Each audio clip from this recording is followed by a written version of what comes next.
guys, Vadim Elkin here with Vel Film Productions. Last weekend I got a chance to attend the 2014 Denver Comic Con, and I thought I'd share some of my experiences here. This was the third year for the Denver Comic Con and my second year there. From what I've read, the event had over 85,000 people in attendance this year. As a proud geek, I love science fiction and fantasy conventions, but I can also get overwhelmed pretty easily. There's just so much to see, and it's impossible to experience everything. You kinda have to pick and choose what you wanna do. But the good news is that there's something for everyone. Whether you're a fan of superheroes, horror, science fiction, fantasy, Japanese anime, video games, or everything else in between. For me, the highlights of any convention usually include getting to see and sometimes meet the people in the arts and entertainment industry that I admire. There were quite a few celebrities at the Denver Comic Con this year. But the one I was looking forward to seeing the most was Bruce Campbell, the legendary Ash from the cult Evil Dead franchise. Like for many fans, Army of Darkness was one of my favorite films growing up as a teenager, and I must have seen it at least a dozen times. Getting to see Bruce in person was a treat, and he was just as funny and irreverent as you would expect. You want to know if I can say, what was it?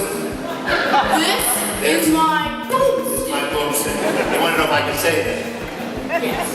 Yes, I could say that. If I was your little monkey.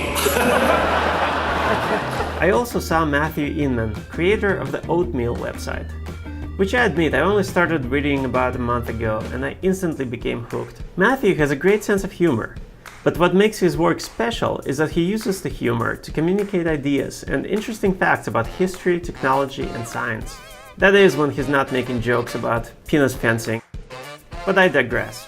An unexpected treat for me was meeting Max Brooks, who is considered the modern expert on zombie mythology, perhaps second only to the great George Romero. Max Brooks is the author of the Zombie Survival Guide and World War Z, which was absolutely brilliant. I am, of course, talking about the book and not the mediocre film with Brad Pitt, which had almost nothing to do with the book except for sharing the same title. I got a chance to briefly chat with Max as he signed my newly purchased copy of the Zombie Survival Guide. He's definitely a fascinating guy, clearly knowledgeable about socio-political issues and world history, which makes his work that much more authentic and relevant. Say what you will about zombies as a pop culture phenomenon, but the deeper ideas of the genre have always reflected our own society's shortcomings. And there's a lot of material in Max Brooks' work that can be used as a learning tool for being prepared for any natural or man-made disaster. Speaking of zombies, it was also pretty cool to see Michael Rooker, who played Merle Dixon on the Walking Dead TV series. Being a huge Star Wars nerd, I absolutely loved the Star Wars Experience section of the show floor. Besides your usual stormtroopers, Tusken Raiders, Boba Fett, and the Dark Lord of the Sith himself, Darth Vader, they had a variety of scaled replicas of sets and props from the movies, including a Star Destroyer, a Hoth Imperial probe, and a battle droid. I even spotted some Ewoks, and a fully functional R2 droid roaming about. The Weta exhibit was pretty fantastic as well. Weta is a New Zealand film studio that worked on Lord of the Rings and the Hobbit trilogy, King Kong, District 9, and many other seminal sci-fi and fantasy films of the last decade. Seeing the props, models, and designs from these films was just an amazing experience. Finally, as a huge fan of Battlestar Galactica, my heart nearly exploded with excitement when Edward James Olmos, Admiral Adama himself, passionately shouted, "So say we all," with ecstatic audience before leaving the stage. So say we all! So say we all!